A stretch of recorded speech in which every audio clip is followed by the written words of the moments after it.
riding his motorcycle and was stuck in traffic for more than an hour due to the protest. The police did not arrest a protester who assaulted the driver through his sunroof as the crowd cheered.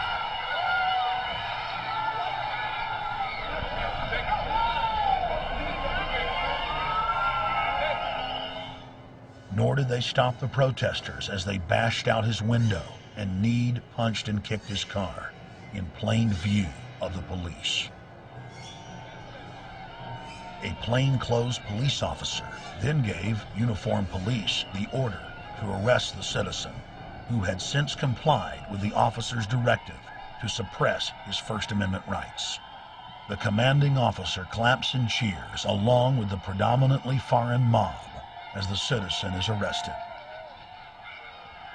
I wonder if the plainclothes detective knows that siding with foreigners while arresting a citizen for their political speech is treason.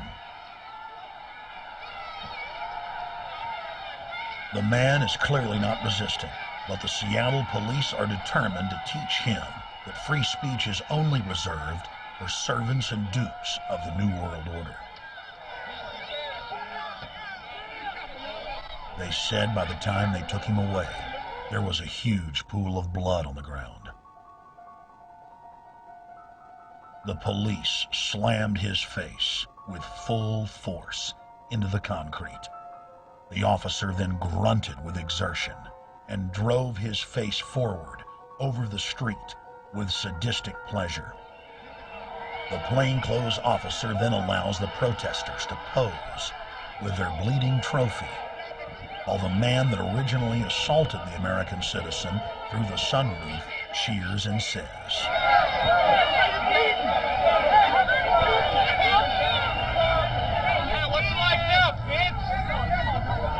"Now you're bleeding.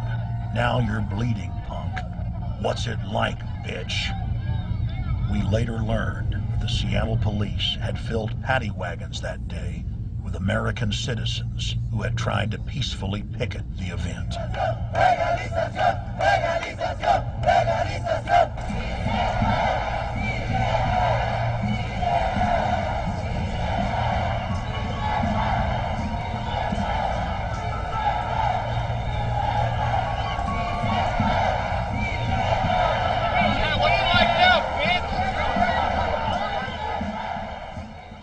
When the then President of Mexico, Vicente Fox, came to Austin, Texas in 2003, the police did their job and protected free speech, unlike the traitors in Seattle.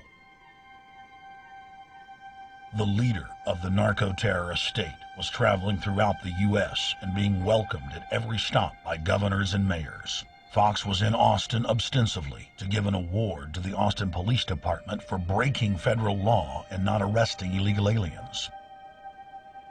Mexican Secret Service attempted to boss the media around, but backed off when they realized that this country still had some freedom.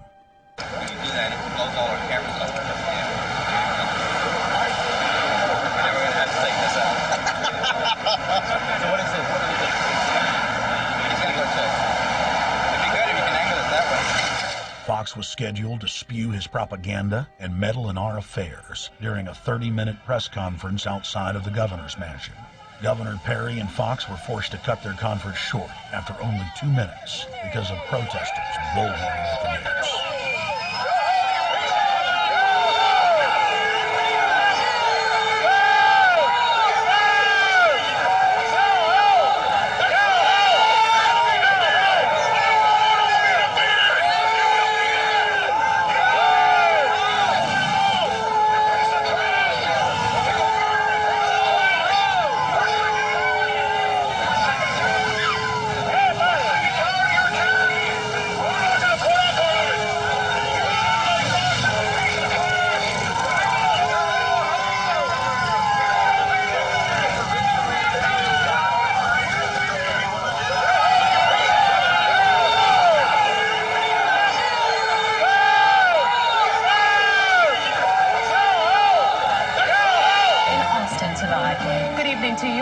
you for joining us tonight. I'm Christine Haas. And I'm Ron Oliveira. This is KVUE News at 10. Mexican President Vicente Fox is now in Austin, arriving at the governor's mansion amid very tight security tonight.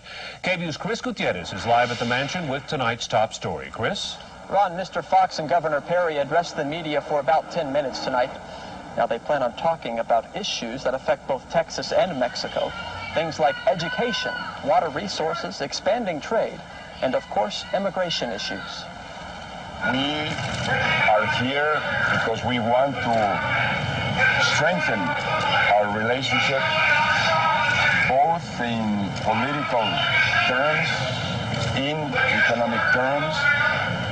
We are here to be close to our paisanos, those Mexicans that diligently, with great passion, work every day to contribute to the better being of the United States, better being of Texas, and better being of Mexico.